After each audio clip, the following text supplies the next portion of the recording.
নৌকো করে আমরা গঙ্গার ঘাট এবং গঙ্গার আরতি দর্শন করব। অসাধারণ লাগছে, একটা অন্যরকম মানে অনুভূতি হচ্ছে, খুব সুন্দর। প্রচুর জিনিস এখানে বিক্রি হচ্ছে, প্রচুর জিনিস।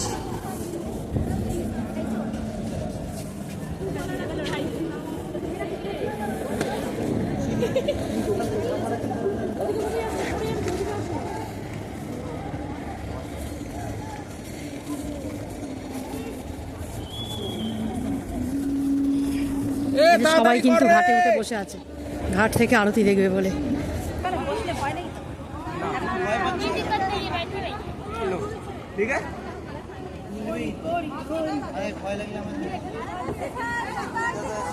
হ্যালো, লাইফ জ্যাকেট পরে নিয়েছি, এর লাইফে সব থেকে ভয়, আগেই লাইফ জ্যাকেট পরে নিয়েছি। হ্যাঁ বাবা,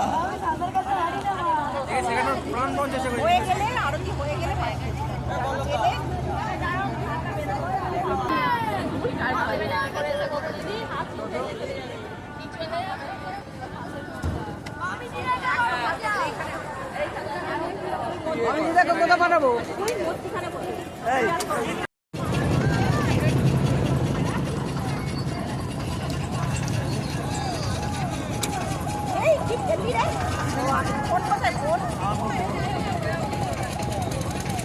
ঘুড়ি ওড়াচ্ছে আমাদের। কেন এত হয় ঘুরে যাবো? জয় বাবা ভোলেনাথ।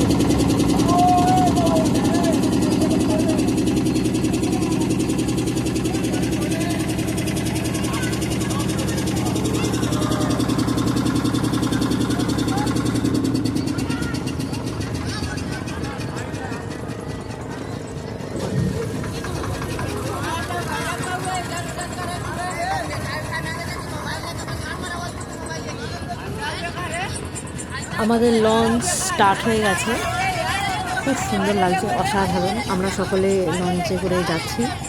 আর যারা মানে এটা আমাদের জানা ছিল না, সামনে থেকে আরতি দেখবে বলে তো বড় বড় লঞ্চ মানে একতলা দোতলা এরকমভাবে করা আছে, তো ওপরটায় বসে মানে সিট বুকিং করা হয়েছে, এটা ঠিক জানা ছিল না। যাই হোক, আমাদের মানে লঞ্চে করে ঘুরতে বেশি মজা, ওরকম এক জায়গায় বসে থাকার থেকে লঞ্চে করে ঘুরে ঘুরে সমস্ত ঘাটগুলো আমাদের দর্শন করালো, এবং ওরা হিন্দিতে বলেও দিচ্ছিল আমাদেরকে যে কোনটা কোন ঘাট।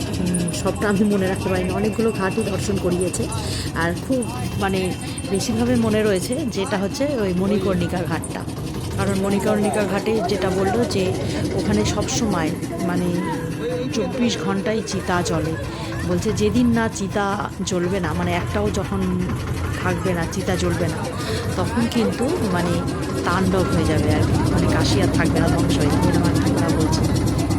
তো দেখুন লঞ্চ থেকে অসাধারণ লাগছে। আমরা যে দশাশ্বমেধ ঘাটের থেকে আমাদের এটা আর কি স্টার্ট হয়েছে লঞ্চটা, তো ঘুরে ঘুরে অনেকগুলো ঘাটই দর্শন করিয়েছে, মানে একবার এদিকে নিয়ে গেছে, একবার এদিকে নিয়ে গেছে, যতগুলো ঘাট তত অনেকগুলো দর্শন করেছে। সবটা মনে হলো আমার যেন মনে হলো আরও অনেক ঘাট ছিল, সবটা করলো না। ওগুলো তো ওরা চালাকি করে যে যেভাবে হোক, না হলে ওদেরই বা চলবে কী করে, ওরা এইভাবেই কিছুটা দেখিয়ে নিয়ে ওই আরতির সামনে দাঁড় করিয়ে।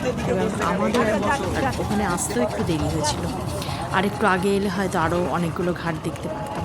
তবুও যতগুলো দেখেছি বেশ ভালো লেগেছে। আর এখন লাইফ জ্যাকেট দেওয়া হচ্ছে, আমাদের মতন যাবে সবাই ঘুরছে লঞ্চে করে, আর বেশ সুন্দর লাগছে। দেখুন আশেপাশে প্রচুর, এমনকি যখন সামনে ওই আরতি দেখার জন্য ঘাটের সামনে নিয়ে যাচ্ছে, তখন এদিকটা সাথে কতটা চড়া পড়ে আছে, অনেকটা চড়া পড়ে, এখানে আবার সব নৌকোগুলোকে দাঁড় করানো।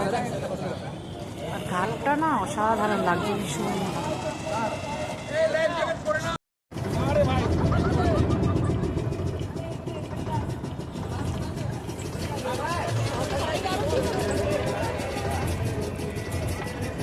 যেখানে দেখা যাচ্ছে আগুনটা জ্বলছে সেটা মনে করি।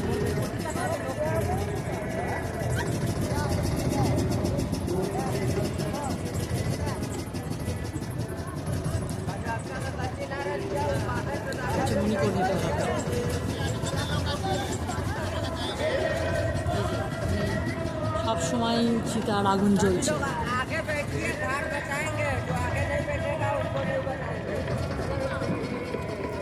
এবারে দেখুন আমরা কিন্তু মণিকর্ণিকা ঘাটের সামনে চলে এসেছি। মানে সমানেই দেখুন আগুনটা সমানেই কিন্তু জ্বলছে, আর মানে সবই চিতার আগুন আর কি। তো আমি আগেই বললাম যে এখানে চিতার আগুন কখনো নেভে না, সব সময় জ্বলে। তো এরকমভাবেই আমরা ঘুরছি, খুব সুন্দর, খুব ভালো লেগেছে। এটা একটা অভিজ্ঞতা নতুন। আমরা আমাদের বাড়ি উত্তরপাড়ায় গঙ্গার সামনেই আমরা থাকি, কিন্তু লঞ্চ পার হয়েছি, এপার থেকে ওপারে গেছি, দক্ষিণেশ্বর গেছি, কিন্তু এটার অন্য অভিজ্ঞতা। বেশ ভালো লাগছে, চারিপাশে এত আলো, এত সুন্দর করে সাজানো ঘাটগুলো। তারপরে একটুখানি পরেই আর কি আরতির মানে তোড়জোড় চলছে, একটুখানি পরেই আরতি শুরু হবে, তখন সেখানে গিয়ে দাঁড় করিয়ে দেবে। কিন্তু এখন দেখুন আমরা ক্রমশ কিন্তু সেই মণিকর্ণিকা ঘাটের কাছে চলে এসেছি, একদম একদম কাছাকাছি চলে এসেছি। আমার মনে হয় স্পষ্টই বোঝা যাচ্ছে চিতার আগুনগুলো, কতগুলো চিতা একসঙ্গে জ্বলছে। হ্যাঁ, এটা গায়ে কাঁটা দিচ্ছিল আমার, কেন কি জানি। মনে হয় কি, আমার এটা ভীষণভাবে মনে হয় যে মানুষ যতই কোনো কিছু অবিশ্বাস করুক, এগুলো তো নিশ্চয়ই কিছু কারণ আছে। এখানে না একটা মন্দির রয়েছে, মন্দিরটা মানে হেলে আছে, যে নৌকো চালায় সে কিন্তু বলে দিচ্ছে যে যেদিন এই চিতার আগুন নিভে যাবে সেদিন এখানে তাণ্ডব হয়ে যাবে। আর ওই কাছাকাছি দেখবেন একটা মন্দির হেলে আছে, বলছে ওটা প্রথম থেকে ওরকম হেলেই আছে, ওটা কিন্তু কখনো সোজা হয় না। তো এগুলো আমার খালি মনে হয় কিছু তো মাহাত্ম্য আছে, যেটা আমরা জানি, শুনেছি যে স্বয়ং বিশ্বনাথ, বাবা বিশ্বনাথ, ভোলা মহেশ্বর এখানে সবসময় বিরাজমান। তো এটা হচ্ছে মনের কোনো মণিকর্ণিকা ইচ্ছা ঘাটের যদি এখানে এসে প্রার্থনা করা যায় তো অবশ্যই ইচ্ছা পূরণ হয়, সেটা শোনা কথা, সকলে যেরকম বলছে। তো মনের ভক্তি, আমার মনে হয় মনের ভক্তি, বিশ্বাস আসল। দেখুন একদম কাছাকাচি, ঘাটের একদম কাছাকাছি নিয়ে চলে এসছে আগুনগুলো, সেই দিনই তাণ্ডব হয়ে যাবে কাছে। আর শুধু আমাদের লঞ্চই নয়, পাশাপাশি আরও আছে মন্দিরটা। একটা লঞ্চের সাথে না আর একটা লঞ্চে ধাক্কা লেগে যাচ্ছে, মানে ভীষণ ভয় করছিল আমার সেই সময়। দেখুন এই যে ঘাট, এটা হচ্ছে দশাত্মক ঘাট। তো চারিপাশে আলো দিয়ে সুন্দর করে সাজানো, হ্যাঁ ভীষণ ভীষণ। আর এটা হচ্ছে মণিকর্ণিকা, এটাই হচ্ছে যে এইখানে যে চিতার আগুন রয়েছে, এটা হচ্ছে মণিকর্ণিকা।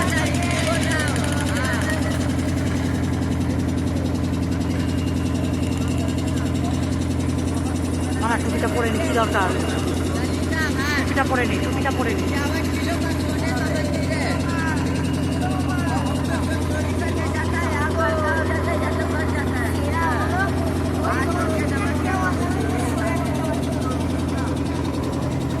দেখুন এখানে কিন্তু প্রতিটা ঘাটই সুন্দর করে আলো দিয়ে সাজানো, এবং মানে এই গঙ্গা আরতির জন্য প্রস্তুত হচ্ছে। আর প্রত্যেকটা ঘাটে সুন্দর ঠাকুরের গান চলছে, এত সুন্দর এই সময় অনুভূতি হচ্ছিল, যেন মনে হচ্ছে যে কোথায় আমরা এসে রয়েছি, এবং মানে মনের একটা শান্তি বজায় ছিল।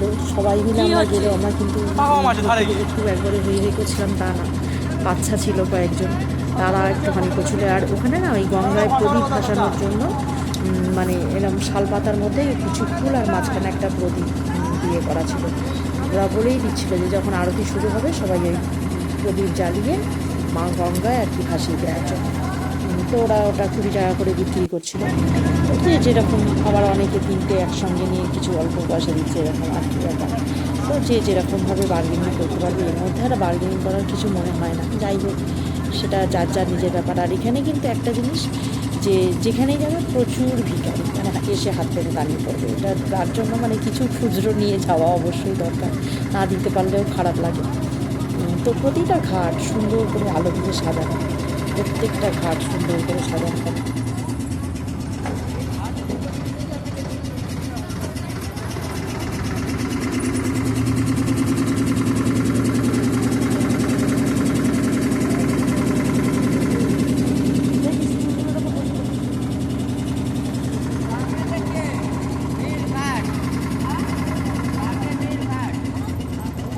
কি ঘাট বলছে এটা?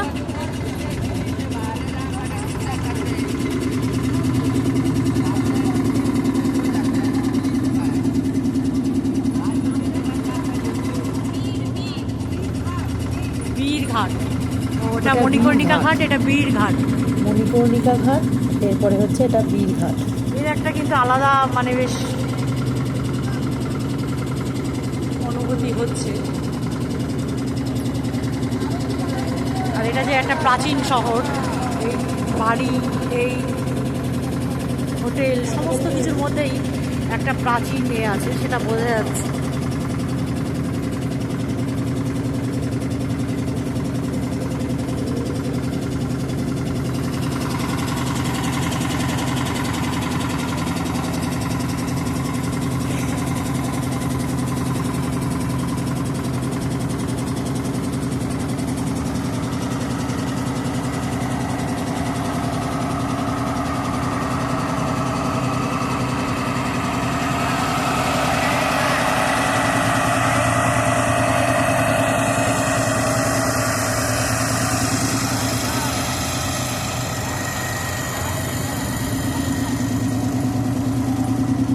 পাহাড়ি ঘাট,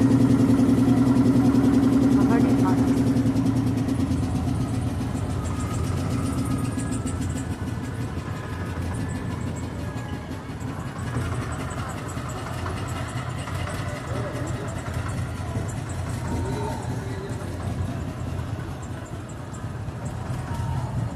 সব ঘাট হয়ে গেল দেখানো এর মধ্যে। কলিঙ্গ প্রসাদ ঘাট।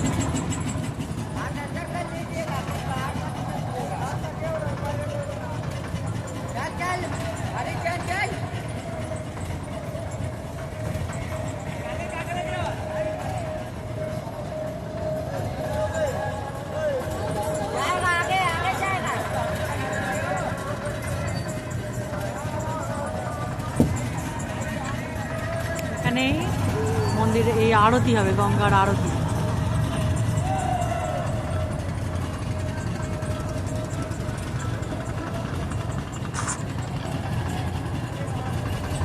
এখানে এমন একটা ঘাট আছে যেখানে ধোপারা যদি কাপড় কেচে রাখে, তাদের কাপড়ে কিন্তু একটুও দাগ লাগবে না, কিন্তু আমরা যদি সাধারণ মানুষরা কাপড় কেচে রাখি আর কি, তাহলে কিন্তু দাগ ধরে যাবে। সেটা ওদের মুখ থেকেই শোনা, যারা এই নৌকো চালাচ্ছিল তারা বলছিল আর কি। তো আমরা ক্রমশ এই যে লঞ্চ সাইড করছে, আমরা আরতি দেখবো, আরতি দেখার জন্য আর কি এখানটায় সাইড করা হচ্ছে। তো এখানে বহু প্রাচীন শহর, তো প্রত্যেকটা বাড়ি, প্রত্যেকটা মন্দির, প্রত্যেকটা মানে সমস্ত কিছু দেখলেই বোঝা যাবে যে একটা প্রাচীনত্বের ছোঁয়া রয়েছে। এটা হচ্ছে দশাশ্বমেধ ঘাট, এখানে গঙ্গা আরতি হয়।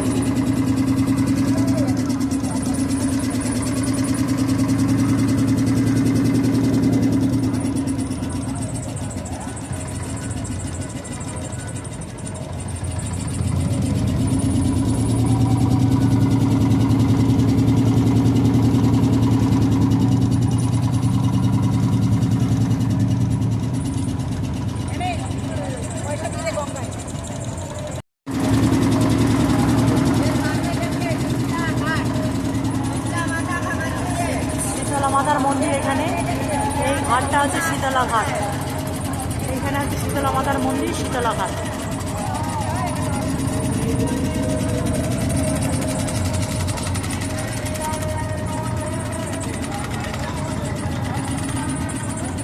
শীতলা ঘাট।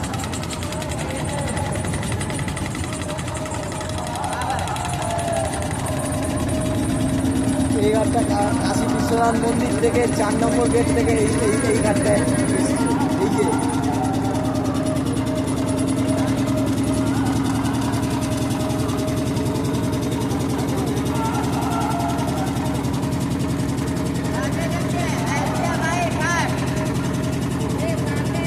অহল্যাবাই ঘাট।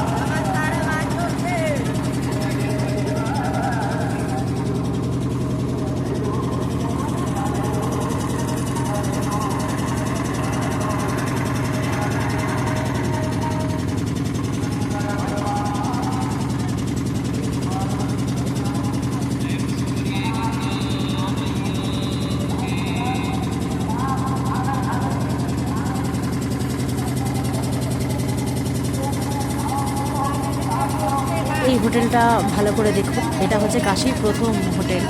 এটা ওরা বলে দিচ্ছে ওখান থেকে সুন্দর করে যে মানে বহু প্রাচীন, তো এই হোটেলটা একদম প্রথম হোটেল আর কি। তারপরে বাকি সব আস্তে আস্তে তৈরি হয়েছে। কাশীর প্রথম হোটেল এটা, 5 স্টার হোটেল। বলছে काशी में প্রথম पहला হোটেল এইটা।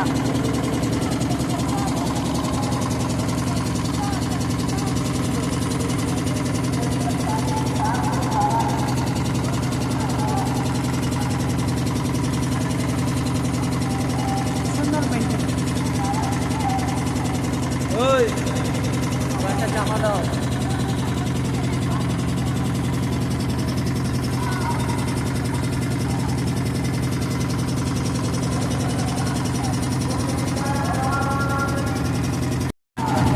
এখানে জামাত মাতার মন্দির আছে।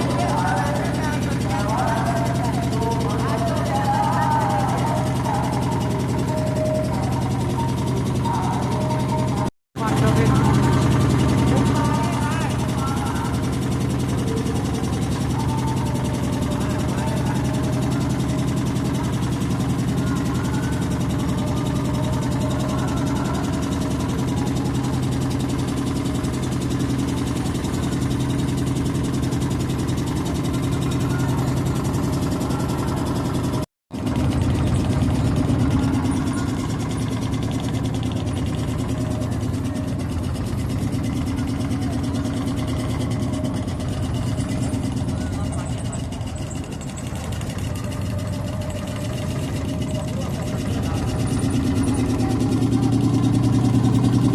কিন্তু যতটা ঠান্ডা ভেবেছিলাম ততটাও ঠান্ডা না। ভেবেছিলাম গঙ্গার হয়তো খুব ঠান্ডা হাওয়া লাগবে, সেই জন্য একটা মোটা জ্যাকেট পরে গেছি, কিন্তু রীতিমতো আমার ভিতরে গরম হচ্ছিল।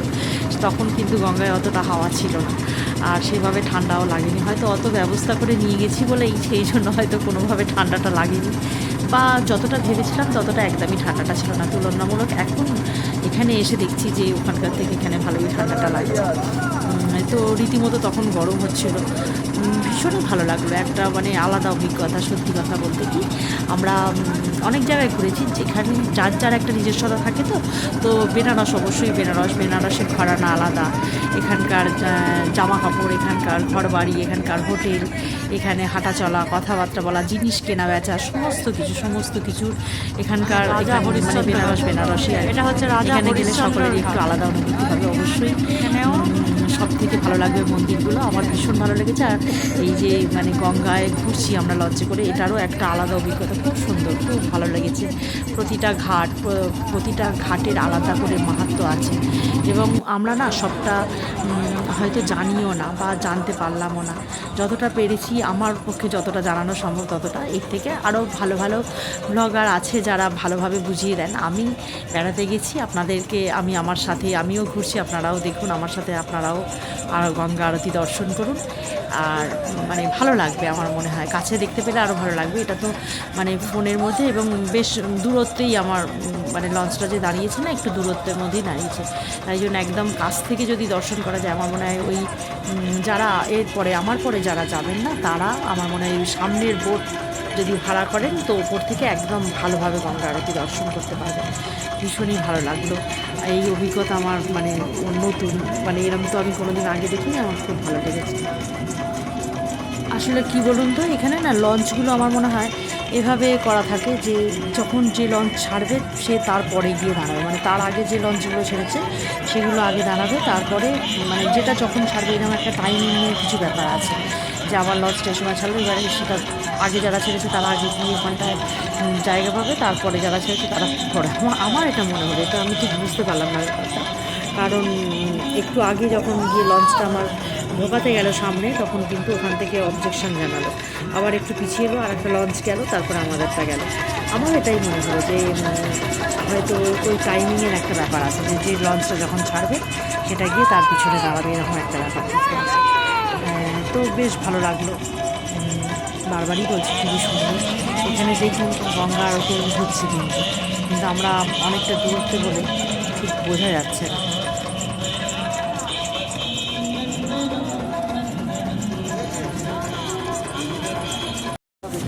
দেখো আমরা কিন্তু প্রদীপটা ভাসিয়ে দিলাম, আরতি শুরু হয়ে গেছে বলে প্রদীপটা,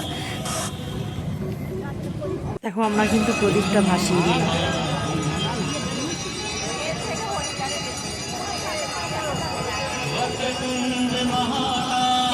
খুব সুন্দর মন্ত্র উচ্চারণের মাধ্যমে আরতি হচ্ছে, ভীষণ সুন্দর। আমরা দেখতে পাচ্ছি সামনে, কিন্তু ক্যামেরায় কতটা ধরা পড়ছে জানি না। একটা সবাই তো আমাদের সামনে যারা আছে তাদের করে আর কি দেখানোটা অত সুন্দর করে দেখানো যাচ্ছে না, তবুও যতটা পারছি আমি দেখাচ্ছি। দেখুন প্রদীপের আলোগুলো একসঙ্গে জ্বলছে, তো ভীষণ ভালো লাগছে, একটা আলোকিত ব্যাপার। তো খুব সুন্দর, খুব সুন্দর, মন ভরে গেল একবারে।